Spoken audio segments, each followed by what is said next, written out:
There are seasons of life that are not recorded, not because they are unimportant, but because they are quiet. People tend to remember moments that shine brightly, great turning points, times when everything visibly changes. But between those markers lies a long stretch of time where a person simply lives, simply exists, simply moves from one day to the next with nothing remarkable to tell. The life of Jesus also holds such a season, a span so long that Scripture says almost nothing about it. Not because nothing happened, but because what happened cannot be measured by events. These were years of silence, of repetition, of remaining present in very small and ordinary things. As you were listening to these words, you may find yourself in a similar season. There is no clear turning point, no sign telling you whether you are moving in the right direction or not, only time moving steadily forward and the feeling that everything is unfolding more slowly than you hoped. This introduction is not meant to explain anything. It simply invites you to slow down, to breathe a little deeper, and to remain quietly in the space where this story is about to open. The pages that follow do not speak of miracles. There are no crowds, no raised voices, no dramatic moments. There is only a life that is deeply human, quietly ordinary, and profoundly real. If you hurry, you will notice nothing.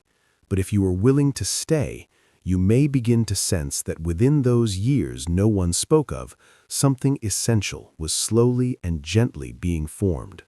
The road from Jerusalem back to Nazareth felt longer than the journey there, not because the distance had changed, but because something within had shifted.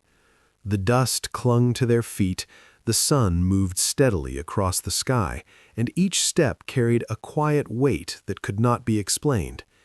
Jesus walked beside Mary and Joseph, saying little, offering no account of the words spoken in the temple, allowing the moment to settle into silence rather than resolution.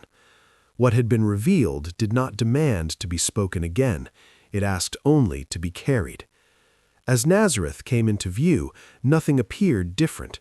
The same low houses, the same narrow paths, the same familiar faces going about their ordinary routines. No one paused, no one sensed that anything had changed. To the village, Jesus returned as he had left, the carpenter's son, a boy growing toward manhood, known and unnoticed all at once. And in that absence of recognition, a long and hidden chapter of life quietly began. Mornings in Nazareth arrived without ceremony.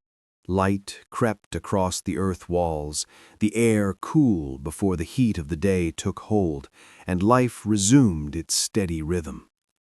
Jesus rose, ate what was given, and joined the work set before him. There was no separation between the sacred and the ordinary, only the faithful repetition of what needed to be done. In the carpenter's workshop, the scent of wood filled the space. Tools rested where hands could find them without thought, and every task demanded attention. A misjudged measure could ruin a piece. A careless strike could leave a mark that remained. Here, patience was learned not through instruction, but through necessity. Days followed days, unremarkable and unrecorded. The body grew tired under the sun, hands hardened with labor, and evenings arrived with a quiet heaviness that settled into the bones. Jesus did not rush through these moments, nor did he look beyond them. He remained fully present, allowing time to shape him slowly, deeply, without resistance. Nothing dramatic announced itself, yet nothing was wasted. Sometimes, in the stillness that settled after the village grew quiet, questions stirred beneath the surface. They did not press for answers or demand action. They waited. Jesus did not chase them away, nor did he try to resolve them too soon. There are truths that cannot be hurried, callings that require time before they can be carried without breaking the one who bears them. He watched the people of Nazareth closely, not with judgment, but with attention. He saw small joys that passed quickly, sorrows that lingered without words, lives shaped by routine and quiet endurance. He learned the weight of ordinary existence, not by observing from a distance, but by sharing it fully. In being with them, he learned how deeply human life aches to be seen and understood. Nazareth did not know what it held, and Jesus did nothing to correct that.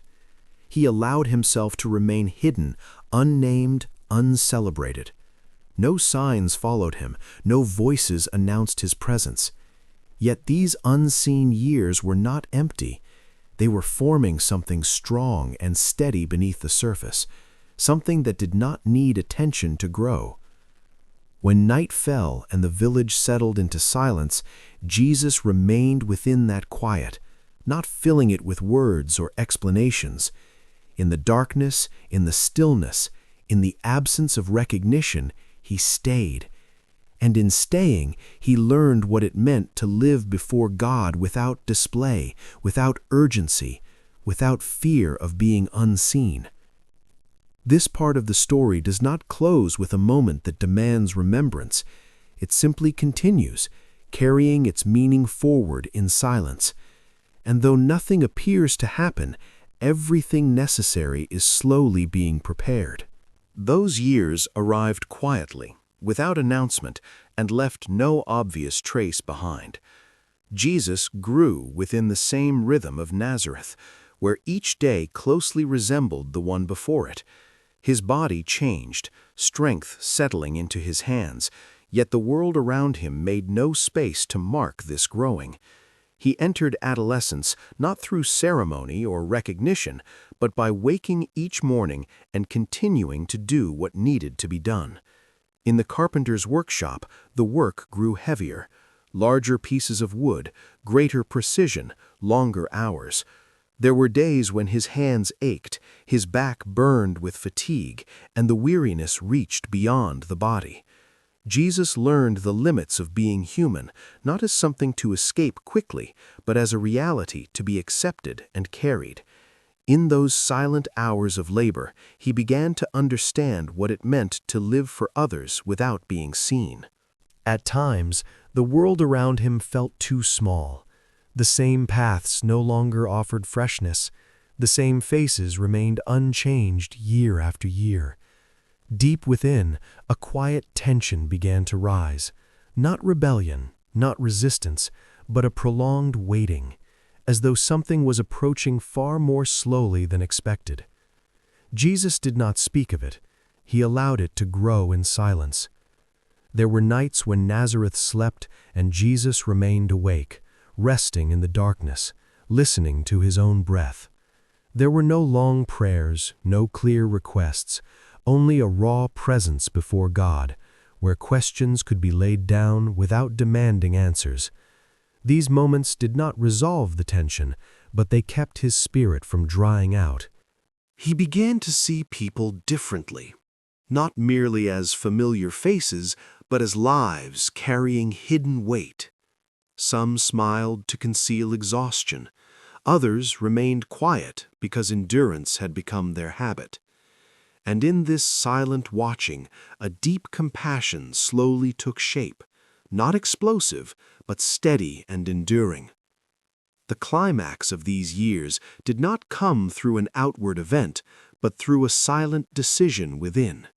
Jesus chose to remain, not because he was unable to leave, but because the time had not yet come. This choice was not easy. It required a different kind of courage, the courage to allow time to continue shaping him without any guarantee of when it would end. And so, the years between 15 and 18 were not empty. They carried a weight unseen by others. Jesus did not step into the light, but the light was growing within him, day by day, slowly, patiently, without display. These years did not arrive as a turning point, but as a long descent along a quiet road. Jesus was no longer an adolescent, yet not the one who had been sent. He stood in between, where youth no longer offered shelter and calling had not yet given direction. His body was accustomed to labor, his spirit to silence, but within him a growing tension began to take shape. Jesus began to feel time differently. Each day no longer passed unnoticed, but carried a quiet question within it. How long? How long is enough? How long can one wait without becoming hardened? These questions did not disrupt his outward life. He continued to work, to remain present, to live among others, but inwardly, waiting began to carry weight. There were moments, standing within familiar tasks, when a clear awareness surfaced. I do not belong here forever. This realization did not lead him to despise Nazareth, but it made each day heavier. Remaining was no longer effortless. It became a choice that had to be made again and again, without any assurance that the waiting held meaning. The nights grew longer, the silence deeper. Jesus prayed not for explanation, but to remain faithful. There were nights when he felt keenly the distance between the life he was living and the truth he carried deep within. That distance was not resolved, it was endured. And within that endurance, the most silent struggle unfolded. The climax of this season was not an action, but restraint. There were days when Jesus could have left, could have begun, could have spoken, but he did not.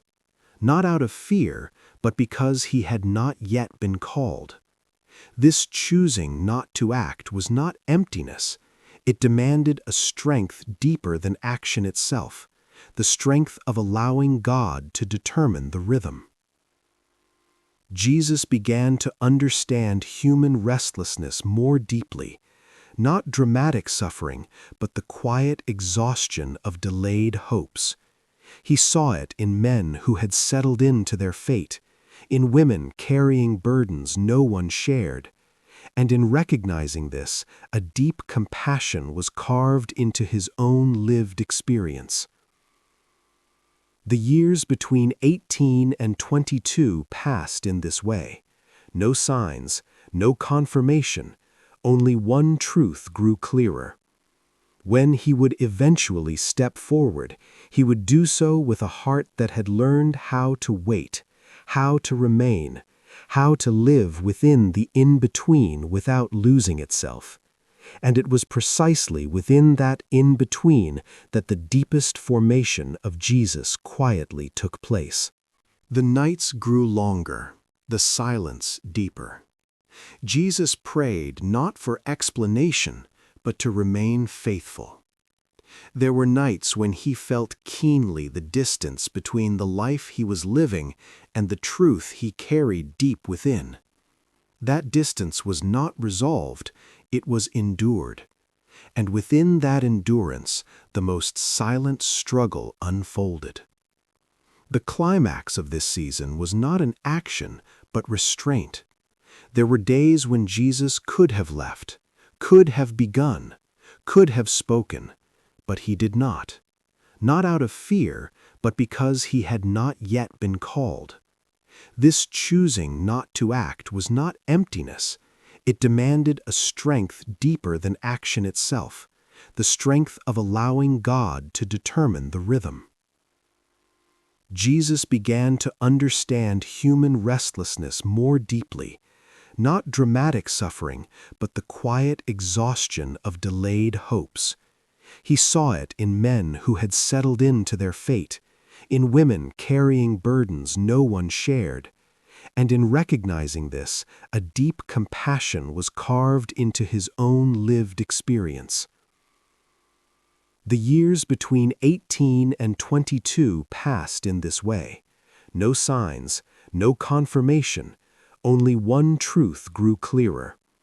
When he would eventually step forward, he would do so with a heart that had learned how to wait, how to remain, how to live within the in-between without losing itself. And it was precisely within that in-between that the deepest formation of Jesus quietly took place. These years no longer carried the restless waiting of youth, but a heavier, more mature, and harder to name endurance. Jesus no longer questioned whether he was called, but learned how to live fully while the call remained absent. Time did not merely pass, it pressed down upon responsibility, upon presence, upon the weight of daily choices that could not be avoided. Work was no longer just labor, it was bearing responsibility. Tasks could not be postponed. The people around him needed steadiness, not distant promises. Jesus remained there, day after day, without retreat and without searching for subtle escape. He learned to let his quiet faithfulness become a place others could lean upon. There were mornings that began with a familiar heaviness, not discouragement, but the clear awareness that today would look very much like yesterday. And within that repetition, a deep form of loyalty was being shaped. Jesus did not search for new meaning, he stayed with the meaning already given, even when it offered no sense of fulfillment. The climax of this season lived in an unnamed exhaustion. No one saw it, no one asked, no one recognized how much this remaining demanded. There were moments when silence was no longer gentle, but testing. Jesus did not resist that silence. He allowed it to refine him day by day. In prayer, emotion faded. What remained was a bare presence, unsupported by signs or consolation. There were nights when he did not feel closer to God, yet he did not withdraw. Faithfulness was no longer a feeling, but a decision repeated in the dark. Jesus came to understand deeply that most of human life is lived without affirmation. People live, love, sacrifice, and grow weary in spaces where no one applauds. And if he would one day speak to them, it was these years that were giving him the language of true compassion. The years between 22 and 26 passed in this way, not opening, not closing, simply continuing. Yet beneath the surface, something steady was being formed, a freedom not dependent on being seen, a love that did not need to be named. And it was this steadiness that was quietly preparing him for the moment of departure, when time itself would finally speak. These years did not take on a clear shape, yet within, Jesus sensed a subtle change. Not a spoken call, not an outward sign, but a slow awakening of something long prepared. Everything outside remained the same, the work, the people, the familiar rhythm of life. Yet inwardly, the silence no longer stood still. It began to move. Jesus did not rush to interpret this movement. He had lived long enough to know that what comes too quickly is often not yet ready. He continued to remain, to be present, to be faithful in small things, yet each day carried a new quality, as though life itself were gently leaning forward even before taking a step. At times, in the midst of familiar labor, he paused just a little longer, not from fatigue, but from a growing awareness. Time here was no longer endless. Nazareth was no longer a place he would remain forever. This knowing did not disturb him, but it made each day more precious, heavier, deeper. In prayer, waiting was no longer empty. It took on form, not the form of a plan, but of readiness. Jesus did not ask to be sent, nor did he ask to stay. He remained within that open space where control is surrendered and fear no longer holds its grip. The climax of this season was not the decision to leave, but an inner release. Jesus slowly loosened his attachment to the familiar rhythm of life, not through action, but through posture of heart. He began to live as one already willing to lose what was known, without needing to see what would replace it. He looked upon Nazareth with different eyes, no longer as a place of confinement, nor yet as a place to abandon. It became the ground that had given him everything needed to walk forward. Peace no longer came from staying or leaving, but from no longer clinging to either. The years between 26 and 29 passed in this way. There was no thunderous call, yet a growing clarity formed within the silence. When time reached its fullness, departure would require no explanation. And when that moment arrived, Jesus would step forward without looking back, not to escape, but because he was ready. There are moments in life when, after they pass, we expect everything to change. We assume we will be different, that our path will suddenly open, or at least that some sign will appear to confirm that what just happened truly mattered. Yet, instead of a turning point, we are led back to familiar work, back to familiar faces, back to a rhythm of life that feels unchanged. And it is precisely there that silence begins to test faith more deeply than any dramatic event. Jesus lived such a moment. After the temple, after words that astonished others, after an experience that seemed to signal something new, he returned to Nazareth, without holding on to attention, without claiming a new position, without stepping into a different role. He returned as though nothing remarkable had occurred, and in that return lies a mystery difficult for the modern heart to accept. As you are listening to these words, you may find yourself in a season that resembles Nazareth, a season without climax, without affirmation, without applause. You continue to live, to work, to remain faithful, yet within, you wonder why God remains silent for so long, why after sincere prayers and real longing, the response seems to be nothing more than the repetition of ordinary days. Nazareth teaches us that silence does not mean absence.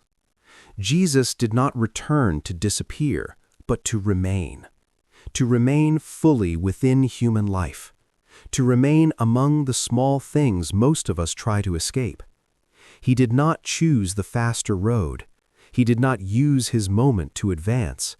He allowed time to do its work, even when that meant no one could see what was being formed within. We fear years that go unnamed. We fear being forgotten.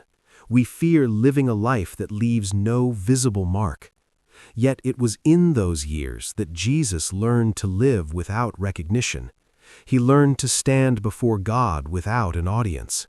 And perhaps this is the hardest lesson for a world that constantly urges us to prove our worth. In returning to Nazareth, Jesus did not lose his identity. He did not forget who he was, but he did not rush to display it either. Some truths do not need to be spoken to exist. Some callings do not need to be announced to be real. In silence, he allowed his identity to take deeper root, grounded not in human response, but in a quiet relationship with God. If you are living in a season where everything feels still, this meditation does not invite escape. It invites you to observe how Jesus remained. He did not see ordinary life as an obstacle to calling. He allowed it to become the place where calling was refined. Each morning, each repeated task, each encountered limit, all of it shaped a heart capable of bearing what would come later without breaking. The silence of Nazareth also heals our impatient desires. It tells us that not everything must happen immediately. Not every light needs to blaze at once. Some lights are only meant to illuminate the next step, and that is enough. Jesus did not step into the light because he was pushed. He stepped forward when time was fulfilled, having first learned how to live fully in the shade. As we remain in silence with him, we may begin to sense that God works in ways very different from our expectations. God does not always speak. God does not always explain, but God remains patient, hidden, and more faithful than any feeling we may experience. Nazareth was not a meaningless delay. It was a foundation. And foundations, when they are deep, are usually built in darkness. After returning, Life does not become easier. It simply becomes more regular, day after day, repeated work, mornings that resemble the morning before. And within this very ordinary rhythm, Jesus continued to grow, not through extraordinary events, but through patience with what was ordinary. Nazareth was not a place of miracles. No crowds gathered, no stories unfolded that seemed worth retelling. There was only labor, sweat, and deeply human limitations. And Jesus chose to remain there, not as someone trapped, but as someone fully consenting to the place where he was. As you listen now, you may recognize your own days in this pattern. You wake up already knowing how the day will unfold. No surprises, no major changes, only responsibility, obligation, and the sense that your effort goes unnoticed. You work. You try to live with integrity. You keep your commitments. Yet deep inside, you wonder whether these small things truly matter. Jesus lived many years like this, years the scriptures do not detail, years without explanation, years that, from the outside, might seem as though nothing was happening. Yet in those years, he learned to love without praise. He learned to be present without becoming the center. He learned fidelity to what no one paid attention to. Ordinary life carries its own weight. It does not overwhelm us like dramatic events, but it wears us down slowly. Fatigue comes not from shock, but from continuing when inspiration fades. And it is here that many begin to doubt the value of their lives. We compare. We wonder why others appear to move forward while we remain still. We question whether our time is being wasted. This meditation does not dismiss those questions. It invites us instead to observe how Jesus remained within ordinary life without despising it. He did not treat those years as a footnote. He allowed them to become essential in shaping his inner life, a life capable of patience, of listening, of enduring without becoming bitter. There's a quiet holiness in doing small things well each day, not because they're seen, but because they are done with love. Jesus did not learn love from crowds, but from those nearest to him. Family, neighbors, imperfect relationships. He learned to love within limits, through friction, in circumstances not idealized. If your life feels too small, this meditation whispers that small does not mean meaningless. What is unfolding in silence is still shaping you. Each time you choose patience instead of quitting, each time you continue to do what is right without recognition, each time you love through weariness, all of it leaves a mark, even if no one names it. Nazareth does not give the sensation of progress, but it teaches how to remain grounded. And there are seasons in life when remaining grounded matters more than moving quickly. Jesus did not rush away when life became monotonous. He allowed monotony to deepen his heart, so that later, when faced with suffering and rejection, he would not be undone by small trials. When we remain within ordinary life, we are not delaying our calling. Perhaps we are living it in its quietest form. And God, who sees in secret, is present in every moment we assume to be insignificant. There is a kind of fatigue that does not come from labor, but from waiting. It is not loud. It does not explode. It lingers quietly, slowly weighing down the heart over time. This is the weariness of those who know their life is meant for more than mere survival, yet are still unable to step fully into what they sense they are called to live. Jesus lived in this in-between for many years. He was not unaware of who he was. He carried a deep awareness of God within him, but that awareness was not given as an escape. It was given as something to be held in silence. He knew, but could not yet speak. He sensed, but could not yet act. And this tension shaped the depth of the years that remain unrecorded.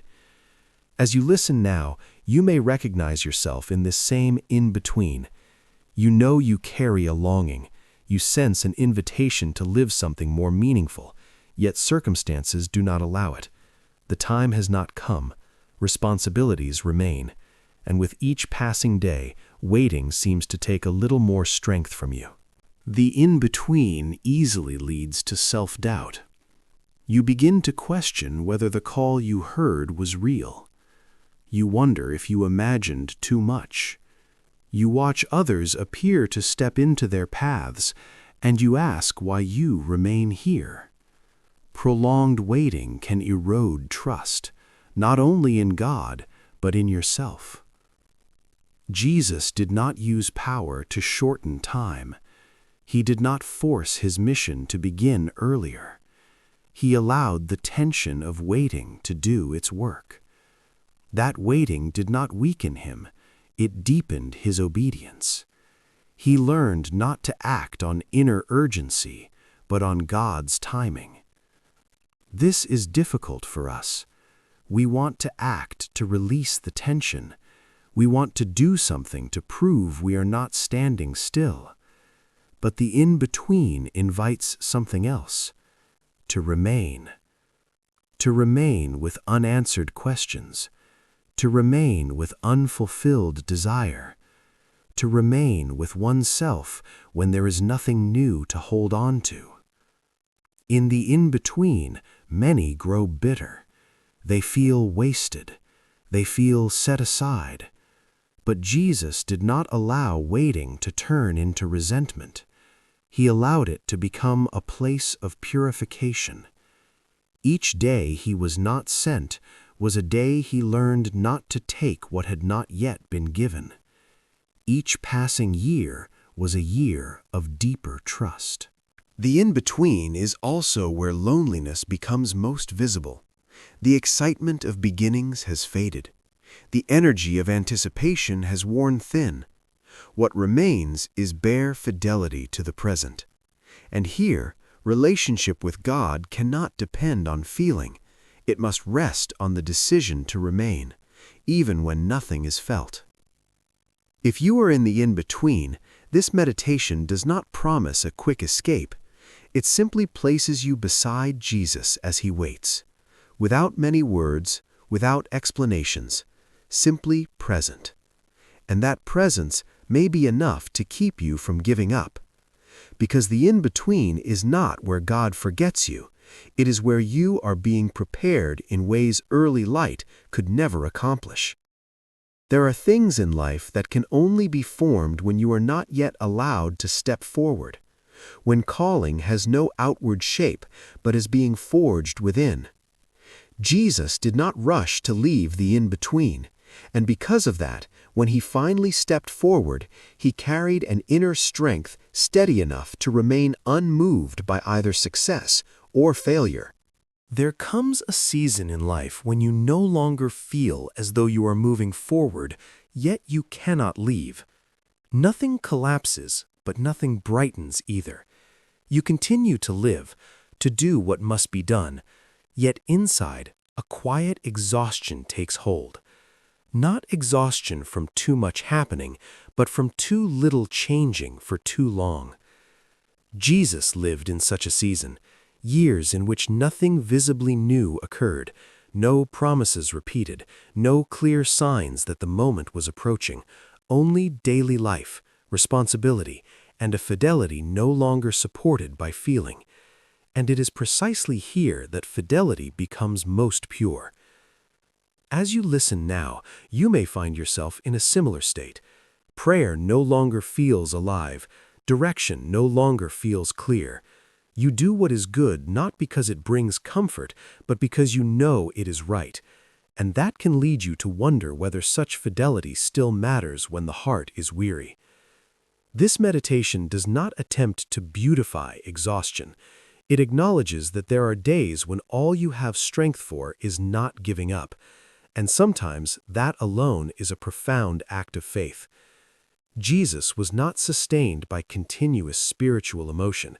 He allowed his fidelity to stand even when feeling withdrew. In the dark, you no longer rely on external light to know where you are going. You must learn to walk by the memory of faith, to remember what was given even when the present offers no clarity. Jesus lived by that memory. He did not require constant reassurance from God. He remained because he had already given his life. There is a deep loneliness in this season. No one sees your effort. No one knows the battles within. You can be surrounded by people and still feel entirely alone. Yet here, relationship with God becomes real. Not built on consolation, not built on signs, built solely on the quiet presence of the one who remains. Remaining in the dark is not a sign of failure. At times, it is evidence that you are being purified of false motivations. You no longer remain for reward, no longer for recognition. You remain because this is where you are called. Jesus did not leave Nazareth when darkness lingered. He allowed it to strengthen his heart, making it less fragile before circumstance. Fidelity without feeling is fragile. It does not feel victorious. It simply keeps you from breaking. Yet this fragility holds great strength, for when you remain without support, you offer God what is most honest within you, unmasked by pleasant emotion. If you are in this season, this meditation does not urge you to try harder. It invites you to slow your breathing and recognize that your remaining is already enough. Jesus does not ask you to shine in the dark. He only asks you to remain, so that darkness does not take what is essential within you. Some relationships only mature in darkness. Some commitments only become lasting when nothing remains to lean on but the original decision. And some lives only become deep enough after learning how to be faithful without emotional support. Jesus walked this path, and he stands beside those who walk through the same darkness. There is a quiet moment in the interior life. Not when everything becomes clear, and not when every question is answered. It is the moment when you realize you no longer need to strive to be ready. Readiness is already there, deep and calm, requiring no urgent proof. Jesus arrived at this moment in silence. No announcement, no formal transition, no one in Nazareth knew that ordinary days were drawing to a close. Everything remained the same on the outside, yet within, a process of maturity had been completed. This maturity did not come from haste. It came from having lived each stage fully, from years of silence, from ordinary life, from the prolonged in-between, from fidelity in darkness. Nothing was skipped. And because nothing was skipped, when the time came, there was nothing inside that needed to rush ahead or hold back. As you listen now, you may sense yourself near a threshold. Not because circumstances have changed, but because you have. What once made you restless no longer governs you. The fears that once restrained you have quieted. Not because they vanished, but because they are no longer central. Jesus did not leave Nazareth in opposition. He did not tear himself away from the past. He carried everything with him, the hidden years, the deeply human relationships, the limits he had known. All of it was carried not as burden, but as foundation. He did not leave to escape ordinary life, but to fulfill what ordinary life had already prepared.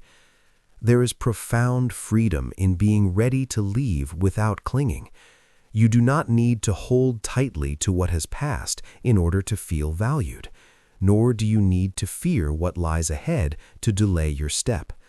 When time is fulfilled, peace does not come from knowing what will happen, but from trusting that you have been sufficiently prepared. Jesus did not depart in lack. He departed with inner fullness. He did not need human validation. The unseen years had made him strong enough not to seek the gaze of others, and it was this inner stability that allowed him to step into the unknown without losing himself. This meditation does not urge you to search quickly for a new threshold. It invites you to listen to how mature your inner life has become. Perhaps you are not yet called to leave, or perhaps you are more ready than you realize. Such readiness is quiet. It does not need announcement. It only needs to be recognized in silence. When the moment arrives, the step will feel natural, not forced, not dramatic, simply a movement away from what is familiar, with a heart no longer clinging. Jesus stepped forward in this way, toward the Jordan, not to discover his identity, but to offer what had long been formed in hiddenness. And as this meditation closes, it does not conclude with a grand action. It closes with an invitation to remain a little longer in silence, to sense that if today you are still in Nazareth, it is not delay, and if tomorrow you are called to leave, there is no need to fear. What is most real within you has already been prepared in quiet.